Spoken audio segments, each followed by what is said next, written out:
신약성경 요한복음 1장 1절에서 5절입니다. 태초에 말씀이 계시니라. 이 말씀이 하나님과 함께 계셨으니 이 말씀은 곧 하나님이시니라. 그가 태초에 하나님과 함께 계셨고 만물이 그로 말미암아 지은 바 되었으니 지은 것이 하나도 그가 없이는 된 것이 없느니라. 그 안에 생명이 있었으니 이 생명은 사람들의 빛이라. 빛이 어둠의 빛이 돼 어둠이 깨닫지 못하더라. 아멘. 태초에 말씀이 계시니라는 제목으로 요한복음 1장 1절에서 5절의 말씀을 통해서 우리 주님의 그런 은혜를 함께 나누겠습니다.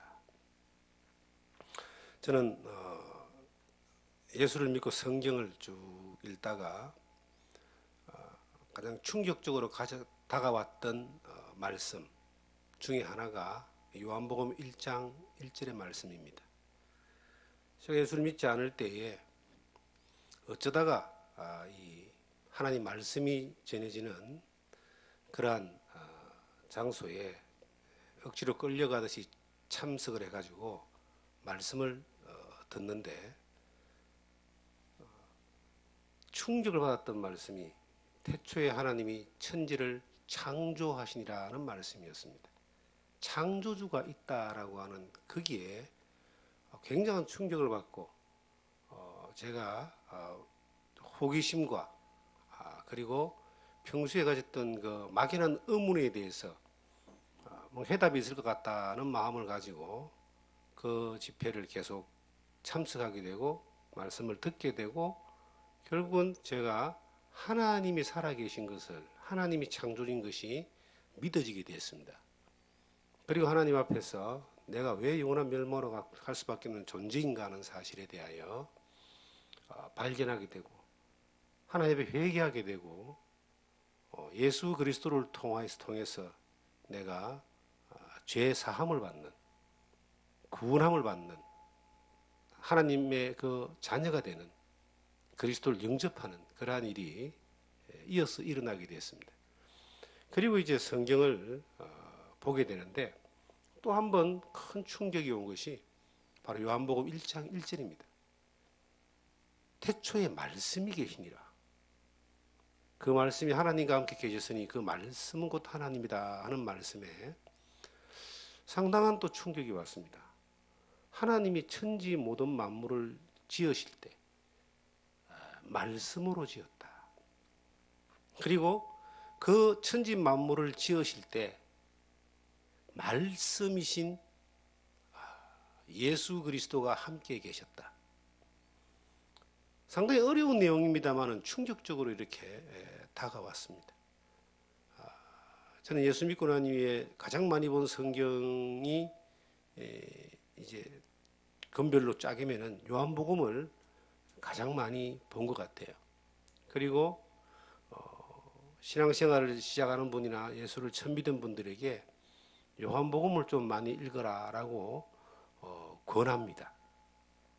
하나님에 대하여, 예수 그리스도에 대하여, 영생에 대하여 너무나 세밀하게 어떤 사건을 통해서 기록되어 있는 성경이기 때문에 권하기도 하고 저도 계속 요한복음을 많이 묵상합니다. 요한복음은 이제 하나님의 아들이신 예수 그리스도에 대해서 예수 그리스도의 신성에 대해서 특별히 삼위일체의 하나님에 대하여 그리고 그 삼위일체의 하나님이신 예수 그리스도에 대하여 예수 그리스도를 하나님의 독생자라는 명칭으로 이렇게 기록을 하고 있으며 성경도 삼위일체 하나님에 대하여 증거하는 뿐만 아니라 예수님의 신성을 예수님 자신이 그렇게 자세하게 증거해 놓은 곳이 요한복음에 가장 많이 드러납니다. 요한복음 8장에 보면은 예수님이 유대인들에게 말합니다. 너희 조상 아브라함이 있기 전에 내가 있었다. 그렇게 이야기합니다. 그 유대인들이 네가 50도 안 되었는데 어찌 그렇게 그런 말을 하느냐 그러면서 돌로 막 쳐 죽이려고 그렇게 할 때에 피하여 가셨다 이런 내용이 나옵니다. 아브라함이 있기 전에 예수님이 있었다는 거예요. 그 말을 어떻게 이해를 할 수 있습니까? 예수님 나이가 50도 안 됐는데 아브라함은 예수님이 오시기 전에 2000년 전에 있었던 유대인의 조상인데 이해가 안 되는 거예요. 그런데 그 예수님이 하나님이시기 때문에 하나님이 육신을 입고 이 땅에 오신 분이기 때문에 아브라함이 있기 전에 뿐만 아니라 태초부터 계셨던 분입니다. 만물이 천하 만물을 창조할 때 만물이 그로 말미암아 창조되었고 라고 기록되어 있는 말씀처럼 예수님은 하나님이시고 그 하나님이 이 세상에 인간의 몸을 입고 오신 분이 그 예수님이다. 이것을 요한복음에 여러 모습으로 증거를 하고 있고 여러 사건을 통해서 증명을 하고 있는 겁니다. 만약에 제가 많은 사람들을 모아놓고 야, 한글을 만드는 세종대왕이 나기 전에 내가 있었다. 야, 세종대왕이 어릴 때 참 총명하고 그렇게 잘 놀더라. 이런 이야기를 만약에 했다면은 누군가가 또 했다면은 그 사람은 거의 정신병자 아니겠어요? 이해할 수 없는 내용이잖아요. 그런데 성경은 실로 이해할 수 없는 내용들이 참 많이 기록이 되어 있습니다. 하나님의 말씀으로 혹은 하나님의 섭리 가운데 이루어져 있는 그 뜻을, 그 줄거리를, 그 내용을 믿음으로 연합되어지지 않고서는 도대체가 이해하기 힘든 내용이 성경입니다. 성경을 연구해 가지고 사람들이 이해할 수 있는 부분으로 많이 이렇게 해석을 하고 설명을 하는 경우들이 참 많습니다. 그런데 지극히 주관적으로 자기 입장에 서서 어떤 것을 마음대로 해석해낼 수 있을 수는 있어요. 주관적으로 너무 해석하다 보니까 이상한 사이비들이 막 나오잖아요. 그러나 성경을 통해서 하나님을 연구하여 하나님이 보여주지 않고 알려주지 않은 것들에 대하여 이해를 구하고 설명을 한다는 것은 이거는 정말 위험한 것이고 불가능한 것입니다. 인간은요, 하나님이 알려주신 것만 알게 되어 있습니다. 하나님이 알려주지 않은 것들에 대하여 하나님을 연구하고 혹은 상상해서 만들어내 놓으면은 그게 이제 사이비가 되는 겁니다. 이단이 되는 겁니다. 저는 지나온 이제 여정 가운데서 이상한 이제 사람들을 좀 많이 봤어요. 특히 뭐 자기가 그리스도다, 하나님이다, 뭐 하나님의 부인이다, 뭐 아들이다 이런 뭐 이상한 인간들은 참 많이 공인된 인간들이 많아요. 근데 그런 거 말고라도 예를 들어서 이제 어떤 사람이 자기가 성경을 연구하고 1년 동안 아무도 없는 곳 기도원에 가서 성경을 연구했는데 하나님이 자기에게 선악과가 무엇인가를 알게 해줬다. 선악을 알지 않은 나무의 실과라고 성경에 기록되어 있는 선악과가 어떻게 생겼는지 없습니다. 만나가 어떻게 생겼다라고 이제 가시같이 생겼다라고 되어 있지만 만나가 어떤 것인가에 대해서 정확하게 지금 모릅니다. 그런데 어떤 사람들은 그것을 하나님이 자기한테 알게 줬다 그래서 이제 막 이야기하는 거예요. 어떤 사람 그래서 굉장히 매력을 느꼈어요.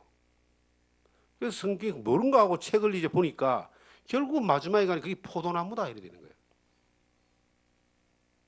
노아가 포도즙을 먹고 포도주를 먹고 그렇게 실수했던 것처럼 아담이 하와가 먹었던 선악을 알게 한 나무 실과가 포도나무 열매다.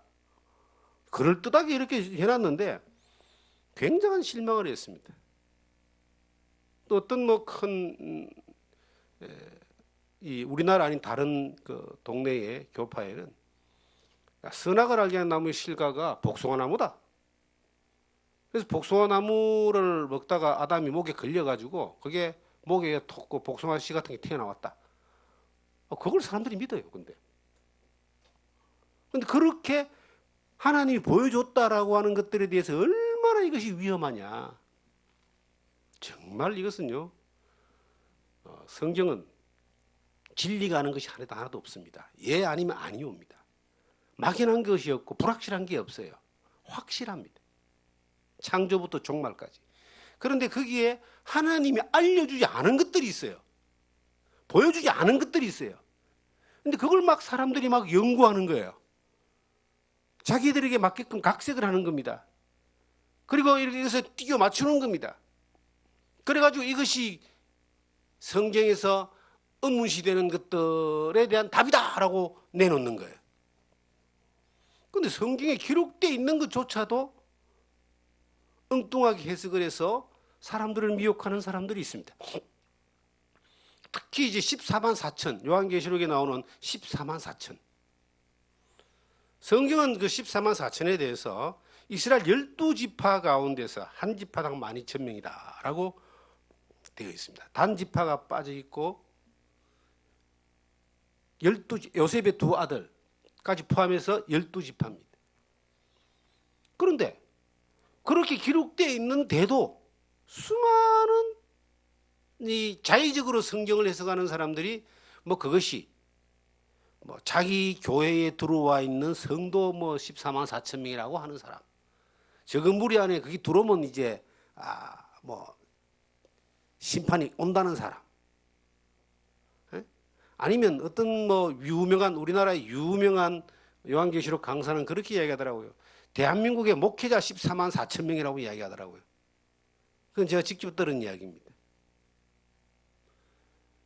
근데 이런 이야기들을 이제 그렇게 함부로 해대는 것들을 보면서 하나님이 즉각 심판을 안 하시기 때문에 저 사람들이 저렇게 함부로 이야기하는데, 그 주님이 심판대 앞에 섰을 때에 많은 사람들을 미혹했던 사람들에 대한 그 심판은 이건 많은 사람을 한 사람만 시쪽에도 연자맷돌을 목에 메고 바다에 던지우는 그러한 만큼의 잘못이라고 이야기하는데 엄청난 것들이 올 것이라는 생각이 떨어집니다.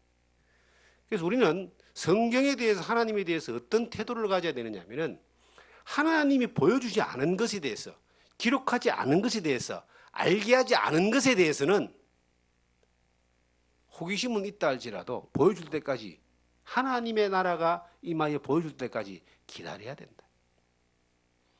저도 성경에 대하여 깊이 있는 그러한 지식이나 경험이 부족할 때, 물론 지금도 많이 부족합니다만은 뭐 20년 전, 30년 전에는 더 부족하지 않았겠습니까? 어떤 면에서는 누군가가 이야기해주고 전해준 것이, 이것이 내게 성경에 대한 지식이고 믿음으로 그렇게 형성되어졌던 부분들이 많이 있었습니다. 그리고 그것을 가지고 사람들에게 전하고 전파하고 했던 그런 경험들이 있지 않아요. 그런데 돌이켜 생각해 보면은 정말 무모한 부분들이 있었다라고 고백합니다. 이 무모한 부분이란 말은 뭐냐면 하나님이 알게 해주신 것, 성경에 기록되어져 있는 거예요. 그리고 예언 가운데 풀어지고 이루어진 것 외에 이렇게 될 것이다라고 이야기했던 어떤 부분들에 대하여 전혀 하나님과 상관없이 흘러가는 것들을 보게 되는 겁니다. 그래서 굉장히 지금은 조심하게 되는 것이, 하나님이 알게 해주지 않은 것에 대해서 말하지 말자. 그리고 거기에 대해 호기심을 가지지 말자. 때가 되면 하나님이 알게 해주시리라. 어떻게 하나님의 세계를 인간이 연구하고 인간이 그 공부하고 인간이 해석해서 그 하나님의 세계가 열려지겠습니까? 저는 하나도 안 열려진다라고 단언할 수 있습니다. 하나님이 열어주셔야 돼요. 이 성경은 예언의 책이기 때문에 예언의 책은, 이 말씀은 하나님의 때에 반드시 이루어집니다. 과거가 증명되어지는 것뿐만 아니라 예언의 세계는 반드시 이루어져 가고 있는데, 열어주신 것에 대하여서는 우리가 담대하게 전가할 수 있지만 열어주지 않은 것에 대해서는 그냥 침묵하고 기다릴 필요가 있습니다. 태초에 말씀이 계시니라는 이 부분을 한번 생각해 봅시다. 이것이 어떻게 보편적인 사람들이 이해할 수 있는 내용입니까? 이 말씀이 하나님과 함께 계셨으므로 이 말씀이 곧 하나님이시다. 태초에 말씀이 계신다는 이 말씀이 성경 말씀도 되지만 이 말씀이 예수 그리스도를 이야기하는 겁니다. 하나님은 모든 만물을 말씀으로 창조하셨습니다. 모든 역사를 말씀으로 이끌어 가십니다. 우리를 인도하심과 우리를 구원하심과 우리에게 영생을 약속하신 것도 말씀입니다. 성령도 말씀과 함께 하십니다. 태초에 말씀이 계시니라, 이 말씀이 하나님과 함께 계셨으니 이 말씀이 곧 하나님이시다. 이 성경을 가지고 그 말씀이 하나님인 것을 증명해낼 수 있습니까? 인간의 생각으로 그 하나님의 세계를 풀어낼 수 있을까요? 사람이 알고 있는 하나님의 세계는 지극히 제한되어 있습니다. 사람이 예수를 믿고 하나님의 자녀들이라 할지라도 그들이 우리가 알고 있는 그 하나님의 세계도 굉장히 제한되어 있습니다. 그날 주님 앞에 갔을 때에 얼굴과 얼굴을 대하여 보며 완벽한 모습들을 우리가 보게 되겠지만, 이 땅에 살면서 하나님이 다 안 보여주셨거든요. 다 알 수가 없어요. 저는 이런 의문을 가지고 살았던 적이 있습니다. 하나님이 어떻게 모든 사람의 기도를 저렇게 다 들어주실 수 있으실까? 수많은 하나님의 사람들이 날마다 저렇게 기도하는데 하나님이 어떻게 저걸 다 들어주실까? 하나님 참 바쁘시겠다, 이런 생각을 오래전에 한 적이 있어요. 하나님 우리의 머리털까지 세신 바 되시고 우리의 이 세포, 체질을 아신다. 세포까지 다 세신다. 인간의 세포가 한 1조 개 이상이 된다 그러잖아요. 하나님이 아신다 그러거든요. 어떻게 다 알 수 있을까? 우리 생각으로 볼 때 우리가 사람 뭔가를 알아간다는 것은 지극히 제한적이잖아요. 너무 작은 부분이잖아요. 하나님이 우리 이름을 다 아시오. 내 양은 내 음성을 들으면 나는 그들을 알며 그들은 나를 따른다. 인류 역사 이후에 하나님을 믿고 하나님의 자녀된 하나님의 백성들의 모든 사람의 이름을 다 아신다. 이스라엘 민족의 이름을 다 아신다. 이게 어떻게 가능할까? 인간적인 생각으로는 이게 불가능하죠.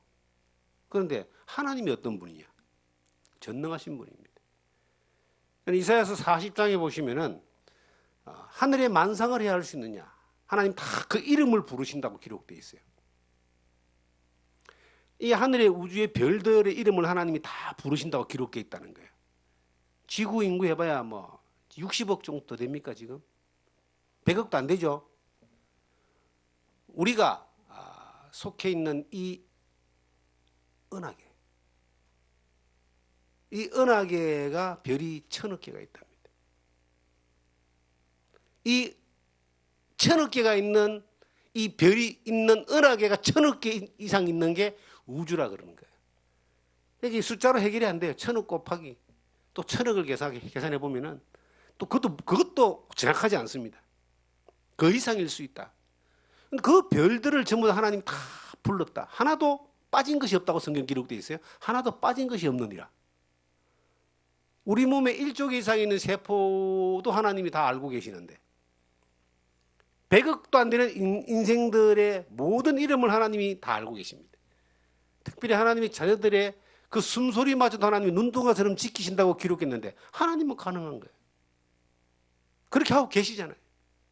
우리가 보고 있는 이 세계를 가지고 하나님의 세계를 완벽하게 이해한다라고 생각하면 엄청나게 착각이죠. 그것은 마치 개미가 인간의 세계를 다 이해한다라고 말하는 것과 같을 거예요. 불가능한 세계입니다. 오묘한 세계입니다. 그런데 그 하나님이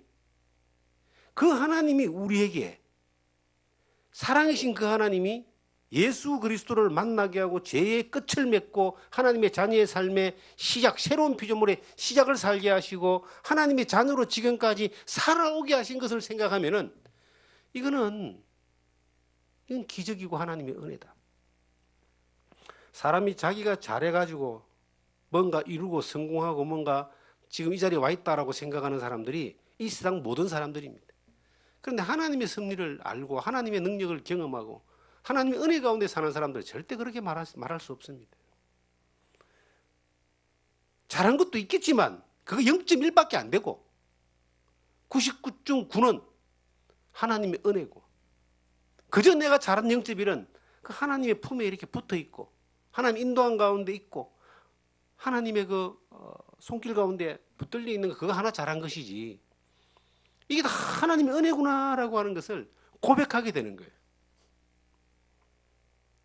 저는 이 요한복음 1장 1절을 보면서 충격을 받았던 이유가 뭐냐면은 어떻게 말씀이 하나님이 되고 하나님이 말씀이 되고 말씀이 예수님이 되고 어떻게 그렇게 될 수 있느냐가 이게 처음에 굉장히 헷갈렸어요. 하나님은 한 분이시고 그 하나님은 세 분이시다. 한 분이신데 삼위일체.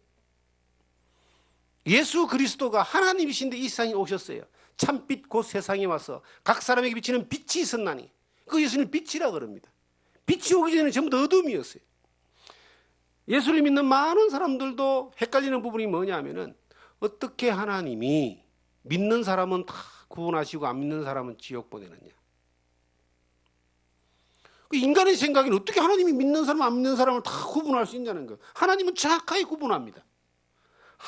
한치 실수도 없어요. 이 세상의 모든 사람을 하나님은 다 사랑하십니다. 그 하나님은 세상의 모든 사람을 구원하기 위해서 하나님이 모든 사람이 구원을 받으며 진리를 아는 데 이르기를 원하신다 그랬잖아요. 디모데전서 2장 4절에 모든 사람이 지옥 가니까 모든 사람이 죄를 범하였으므로 하나님의 영광을 이루지 못하더니 이게 모든 사람의 운명이에요. 언제? 예수님이 오시기 전에 아담 이후에 예수님까지 모든 사람의 운명입니다. 그런데 하나님이 세상을 이처럼 사랑하사 독생자를 주셨으니 하나님과 예수님과 이 세상 하나님 예수님 세상 그 세상 안에 인류가 다 들어가 있고 모든 사람이 다 들어가 있는 거예요. 그 모든 사람을 구원하기 위해서 예수님이 오신 거예요. 그러면 예수님이 오셔서 이 세상에 어떤 일을 하셨어요? 뭘 하러 왔잖아요. 하나님이신 예수님이 약속의 말씀대로 이 세상에 오셨어요. 예수님이 말씀이에요. 하나님 뜻을 이루기 위해 오셨어요. 독생하신 하나님이. 뭔가를 근데 오셨는데 하고 가셨다는 거예요. 뭔가를 이루고 가셨어요. 뭘 이루고 갔느냐? 2000년 전에 뭘 이루고 가셨느냐? 세상 죄를 구원하는 일을 이루고 가셨습니다. 이걸 가장 정확하게 먼저 딱 본 사람이 세례 요한입니다. 보라, 세상 죄를 지고 가는 하나님의 어린 양이로다. 예수님을 세상 죄를 지고 가는 어린 양으로 본 거예요. 그 일도 하시고 예수님이 다 이뤘다고 하셨어요. 부활하시고 다시 내려오셔요. 언제나 어느 날 내려오십니다. 그런데 예수님이 하고 가신 일은 세상의 죄를 해결한 거예요. 어두움밖에 없는 세상에 빛이 딱 들어왔습니다. 그런데 모든 사람은 어두운 가운데서 눈을 다 감고 살아가는 사람이었는데 그 참빛 대신 예수 그리스도를 세례 요한이 봤던 것처럼 눈을 뜨고 딱 본 사람은 눈을 뜬 사람은 빛을 본 거예요. 눈을 감고 있는 사람은 여전히 어두운 가운데 있는 거예요. 이 세상에는 눈 뜬 사람과 눈 감은 사람이 있습니다. 세상에 죄의 어둠이 전체를 덮었지만 그것이 원래의 운명이지만 그 죄의 어둠을 해결하러 오신 예수 그리스도가 빛으로 들어와버렸기 때문에 어둠은 다 물러가 버린 거예요. 그런데 그 빛 대신 예수, 참빛 대신 예수님을 눈 뜨고 본 사람이 있고 그대로 눈 감고 있는 사람이 있는 거예요. 눈 뜨고 본 사람을 예수를 믿는 사람이라는 뜻입니다. 눈을 여전히 감고 있는 사람들은 안 믿는 사람이에요. 못 믿는 사람이에요. 어떤 이유든 간에 사탄의 꼬임이든 인간의 고집이든 어떤 이유든 간에 눈을 절대 안 뜨는 사람이 있는 거예요. 여전히 어두운 가운데 있다가 어둠의 세력과 함께 영원한 멸망으로 가는 것이고 눈을 뜬 사람은 예수 믿은 사람은 요한복음 1장 12절에 그 뒤에 나옵니다. 영접하는 자 곧 그 이름을 믿는 자들에게는 하나님의 자녀가 되는 권세를 줬다. 영접이 눈을 뜬 거예요. 이 세상엔 두 종류의 사람만 있다. 예수 그리스도가 오셔서 하나님의 일을 다 이루셨는데 이걸 믿는 사람이 있고 안 믿는 사람이 있다. 이것은 눈 뜬 사람과 안 믿는 사람의 차이다. 이것은 구원받은 사람과 안 받은 사람의 차이다. 이것은 하나님의 자녀와 마귀의 자녀의 차이다. 딱 갈라지는 거예요. 하나님이 구원 못할 사람이 없습니다. 하나님이 구원 안 한 사람이 없어요. 하나님은 히틀러도 구원했고요. 하나님은 저 악한 김일성이도 구원했습니다. 그런데 그들이 눈을 감고 있으니까 구원을 못 받은 거예요. 이 세상이 제가 아무리 크고 악하도 예수 그리스도의 사랑은 더 큰 겁니다. 우리가요, 아주 악한 사람이 구원받았다 따라가면 이상하게 싫어합니다. 어떻게 저런 것들이 구원을 받았다고 말할 수 있는가? 어떻게 저런 사람을 하나님이 구원했다고 말할 수 있는가? 이해하기 힘들죠? 그런데 여러분, 우리도 다 악한 사람이에요. 씨가 똑같고요. 근본이 똑같은 존재들이에요. 조금 덜 악할 뿐이에요. 덜 나쁠 뿐이에요. 그럼 죄인이니까 구원받았잖아요. 이게 하나님의 편에서 하나님이 열어주시고 보여주신 것조차도 제대로 알지 못하면서 하나님이 열어주고 보여주지 않은 것들에 대해서 막 더 연구해서 알려고 하니까 이상한 길로 자꾸 가는 거예요. 그래서 우리가 어떤 태도를, 하나님 말씀에 대하여 어떤 태도를 가져야 되는가? 하나님의 말씀이 하나님 편에서 이루어져 있는 그 예수 그리스도의 그 복음을 바탕으로 한 그 하나님 편에 이루어진 것들은 제대로 알고 믿어야 되고, 하나님이 열어주지 않은 것에 대해서 알려고 애쓰지 말고 또 호기심을 억지로 가져가지고 이상한 길로 가지 말라니 말이에요. 이상한 길로 간 사람이 너무 많다는 겁니다. 하나님이 안 열어준 거. 그래서 요즘은 인기 있는 게 뭐냐면은 외경이라는 게 있어요. 성경이 66권 정경으로 이루어져 있는 것 외에 필요에 의해서 혹은 정경이 아닌데도 그 당시에 쓰여졌던 책들이 있어요. 그게 이제 우리가 마띠아 복음, 도마 복음 뭐 이런 것들이 있습니다. 그런데 그게 이제 그 당시에 쓰여졌다 할지라도 그냥 책이죠. 자기 경험이죠. 성경이 아니라는 겁니다. 근데 그걸 또 연구하는 막 지적 호기심이 막 생기니까 그걸 연구하는 사람, 그걸 강의하는 사람, 그걸 강연하는 사람, 이런 사람들에게 또 사람들이 모이기 시작합니다. 얼마나 위험한지 모릅니다. 성경 요한복음 20장에 보시면 성경에 대하여 기록되어 있는 목적을 분명히 이야기하고 있습니다. 요한복음 20장 31절을 보시면요.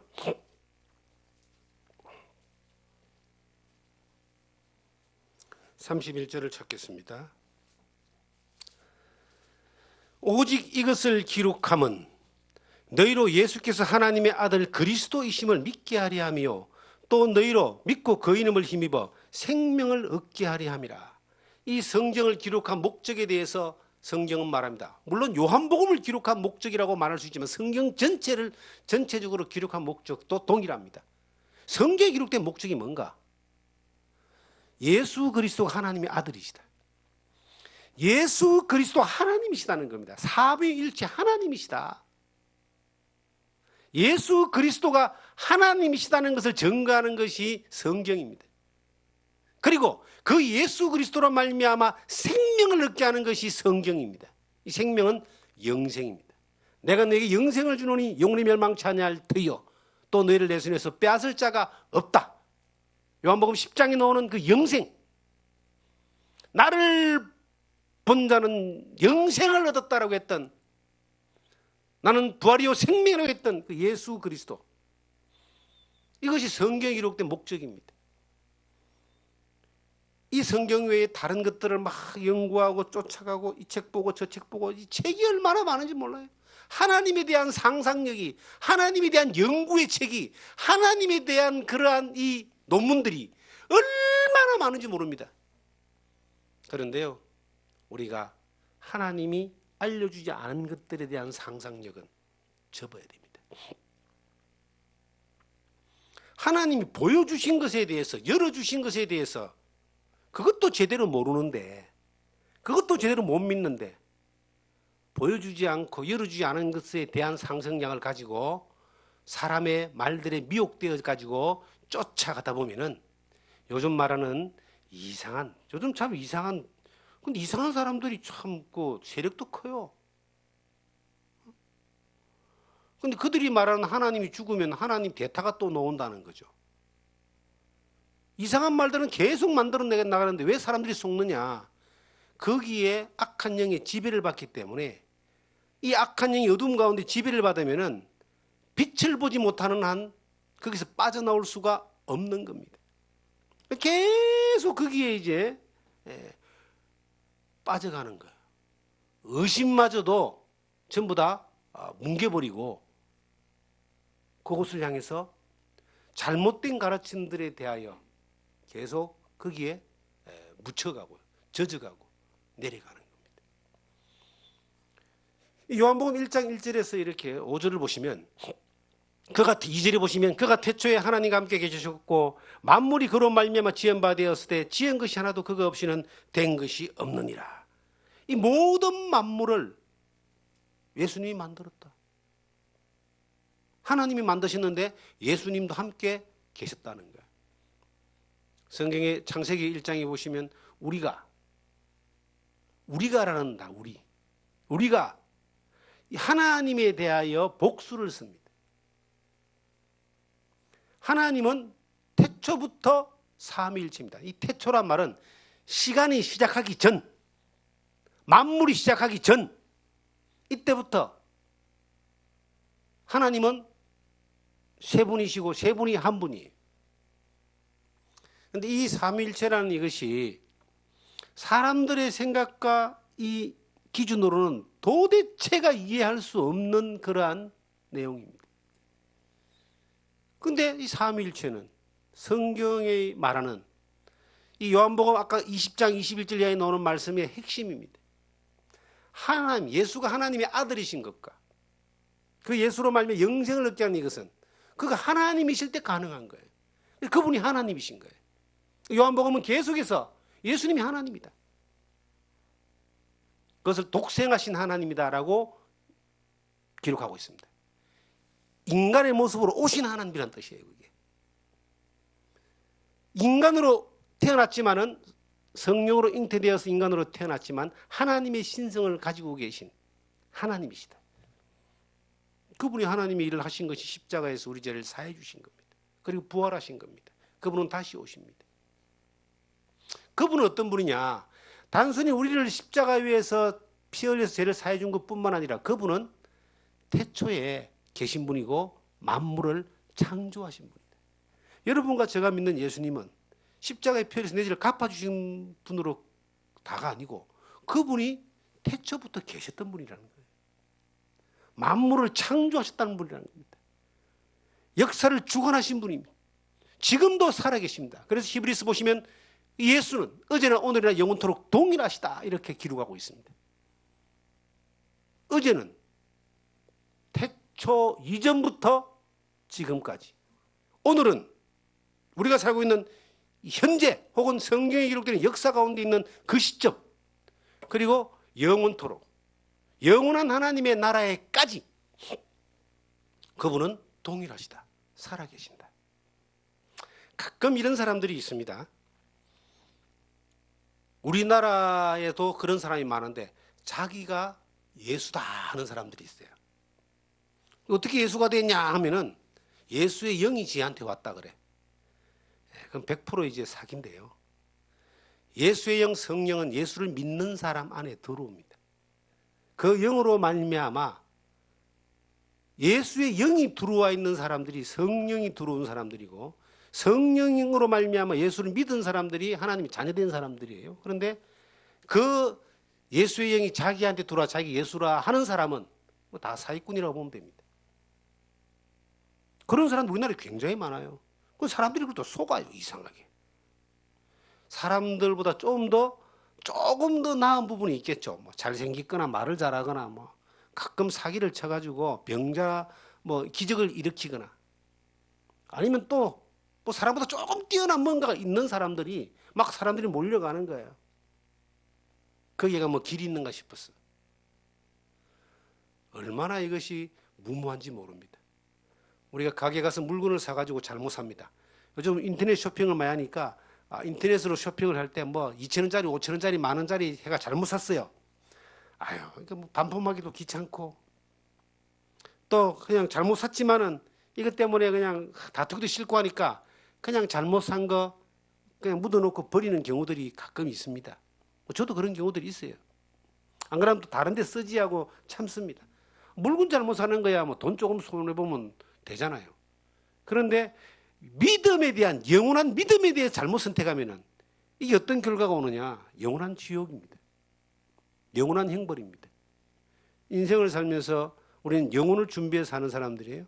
영원한 하나님 나라에 갔을 때 빛 가운데 있는 사람들은 영원한 천국이 보장이 되어 있고요. 어둠 가운데 있는 사람은 영원한 지옥이 보장되어 있습니다. 그런데 빛 가운데 있는 사람들을 한해서 볼 때도 그 하나님의 의도와 뜻에 합당한 삶을 살아간 사람들에 대한 그 그리스도의 심판과 그렇지 못한 사람들의 차이는 분명히 나는 겁니다. 고린도전서 3장에 이 공력이 불 가운데 나타난다 그랬는데 불 가운데 얻는 구원도 있어요. 하나님의 뜻과 전혀 상관없이 살아간 사람도 어떤 사람들일까요? 성경이 말하는 하나님의 뜻과 관계없이 살아간 사람들입니다. 저는 성경이 있는 것이 얼마나 감사한지 모릅니다. 저는 성경을 다 알지 못하지만 성경을 사모합니다. 성경을 한 대도 안 빠지고 다 읽어보았고 많은 성경을 외우지만 성경을 다 알지 못합니다. 하나님이 열어주지 않은 세계에 대해서 알려고 애쓰지 않습니다. 열어준 세계에 대해서 이미 하나님 예수 그리스도 안에서 주신 그 은혜에 대해서는 계속해서 그 깊이를 더 느끼고 사는 거예요.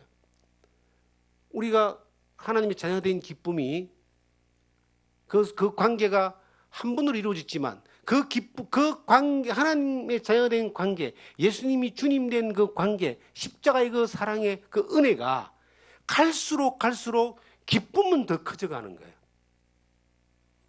무디에 있을 때 태초부터 있는 생명의 말씀이라는 이 말씀만 있을 때 요한일서 1장 1절에 보시면 이 사도 요한은 태초부터 있는 생명의 말씀에 관하여 우리가 들은 바요 본 바요 주목하고 우리 손으로 만진 바라고 기록되어 있습니다. 그는 경험했어요. 그런데 평생을 듣고 보고 그리고 만지고 경험하고 사는 거야.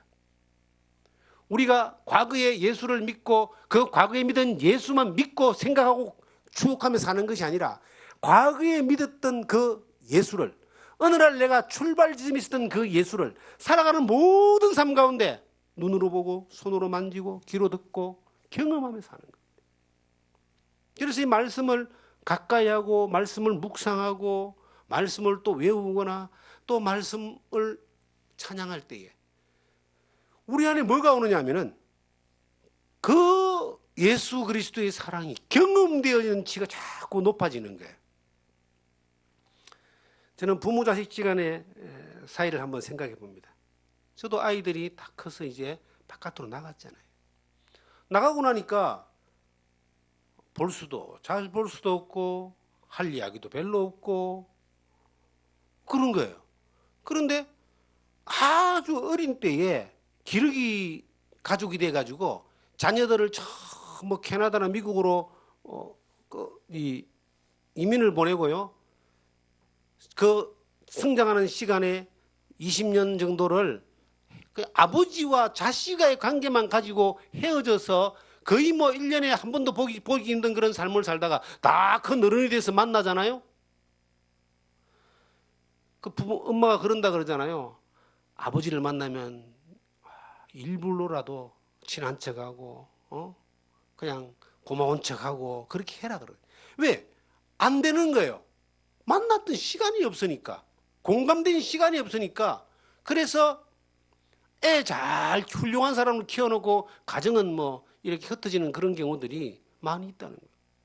예전에 할 수만 있으면은 이 자식하고 어릴 때 떨어져서 길게 살아가는 거 권하지 않습니다.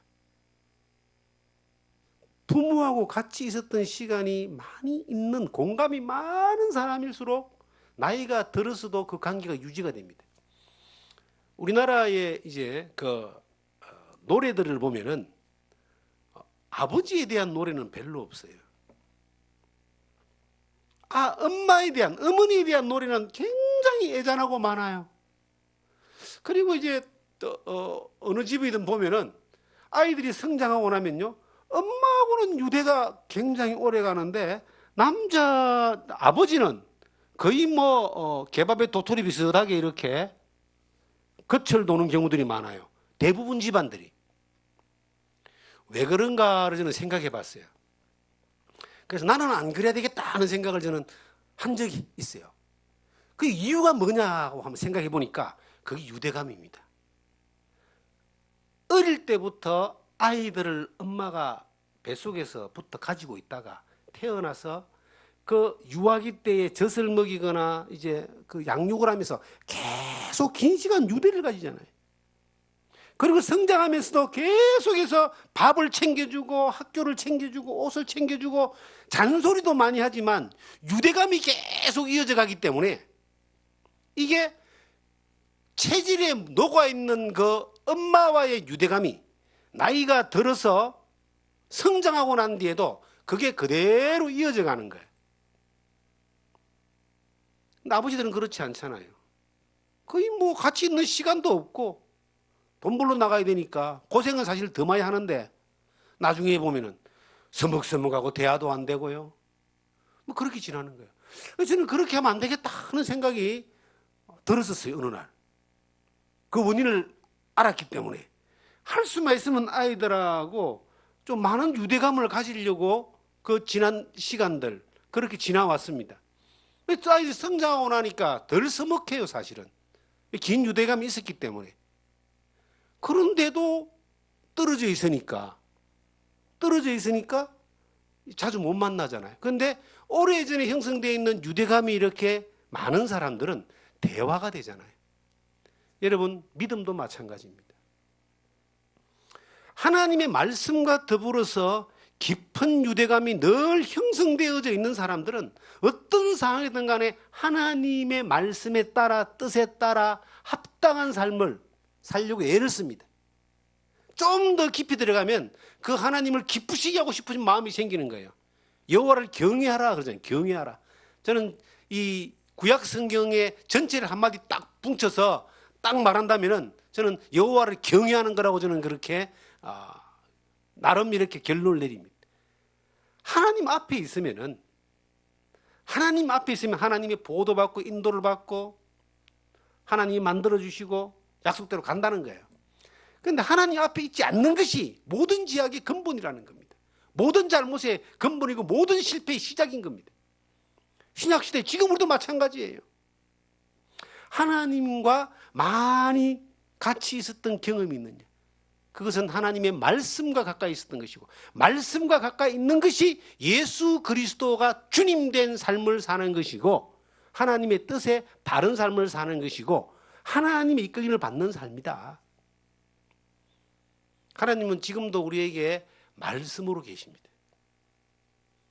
살아 역사하시고 우주를 주관하시고 만물을 주관하시지만 우리에게 직접적으로 하나님이 관계를 맺는 유대는 말씀이에요. 말씀. 그래서 말씀을 가까이 해. 아무리 강조해도 지나치지 않는 것이, 그 말씀이 내 발의 등이고 내 길이 빛이 될 때는 잘못 갈래야 잘못 갈 수가 없습니다. 위협이 와도 이길 수 있고, 유혹이 와도 이길 수 있고, 시험이 와도 이길 수 있고, 사기꾼들이 와도 다 이길 수 있어요. 그런데 무엇이 우리의 인생에 하나님을 향하여 실망케 해드리는 그러한, 주님을 근심케 하는 그러한 이유가 되느냐? 시작은 말씀과 가까이 있지 않는 것이 시작입니다. 하나님이 말씀 가운데 우리와 함께 있다 그러잖아요. 천지를 지으신 그 하나님 지금 나와 함께 있어요. 천지를 창조하신 그 하나님이, 그 주님이 지금 나와 함께 있습니다. 만물이 그로 말미암아 지음받았는데 하나도 빠진 것이 없는데, 우리의 삶의 시작과 끝, 알파와 오메가가 우리 주 예수 그리스도인데, 그분이 하나도 빠짐없이 우리를 지켜주고 인도하고 우리를 책임지고 우리를 가르치고 만드시는데, 우리가 거기에서 벗어나 있으면 어떻게 될까요? 벗어나 있으면 벗어난 길로 가게 돼 있습니다. 길 한번 잘못 들면은 굉장히 헤매잖아요. 요즘은 내비게이션이 좋아가지고요, 틀어놓으면 잘못 가면 자꾸 옳은 길로 가라고 계속 잔소리를 합니다. 걔 말만 잘 들으면 목적지는 잘 갈 수 있어요. 근데 옛날에는 내비게이션이 없을 때는 길 한번 잘못 들면은 엉뚱한 데가 있습니다. 그럼 다시 돌아오려면 그만큼 힘들잖아요. 우리의 인생은요, 길이요 진리요 생명 되신 예수 그리스도, 요한복음 14장 6절에 길이요 진리요 생명 되신 그 예수 그리스도의 그 안에 머물러만 있으면은 길을 잃지 않습니다. 길을 잃지 않아야지만 시간 낭비를 안 합니다. 길을 잃지 않아야지만이 하나님이 그 사람을 기쁘게 계십니다. 길을 잃지 않아야지만이 하나님의 뜻 안에 살 수 있는 거예요. 그럼 그 길이 어디에서 길을 찾느냐? 자동차는 내비게이션이 길을 만들어주지만 우리의 인생의 길은 성경 말씀이 우리의 길을 인도하는 거예요. 그 길이 우리 가운데서 딱 늘 비춰질 때, 늘 실수하지 않잖아요.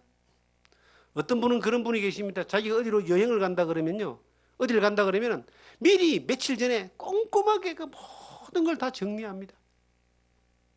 숙소는 어디서 자고, 밥은 어디서 먹고, 몇 시에 어디를 가고.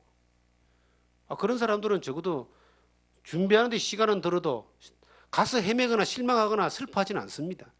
되는 대로 그냥 하는 사람들은 분명히 뭐 스릴도 있겠지만은, 짜릿함도 있겠지만은 그만큼 실수하고 실패할 확률이 많은 거예요. 여러분, 신앙생활요, 왜 실수하고 실패하는 것들을 당연시 여기고 그걸 즐기려고 합니까? 시간이 얼마나 짧은데? 시간이 짧은 거예요. 세월이 그렇게 길지 않습니다. 실패하고 실수하고 잘못 엎어지는 것들을 즐기려고 하지 말고 좀 세월을 아끼고 정확하게 걸어가면서 후회하지 않는 하나님 앞에 영광을 돌리는 삶을 살기를 원하신다면, 하나님 말씀 앞에 그 말씀이 우리에게 주시는 인도하심과 지혜와 말씀을 따라가는 그러한 삶을 살아갈 때에, 적어도 우리의 살아가는 삶의 여정 가운데 종착지인 주님 앞에 어느 날 섰을 때에 잘했다 칭찬 들을 수 있는, 후회하지 않는 그런 우리 인생들이 될 겁니다. 그런 인생을, 그런 삶을 주의 말씀 안에 살아내고 살아가는 여러분과 제가 되기를 주님의 이름으로 부탁드립니다.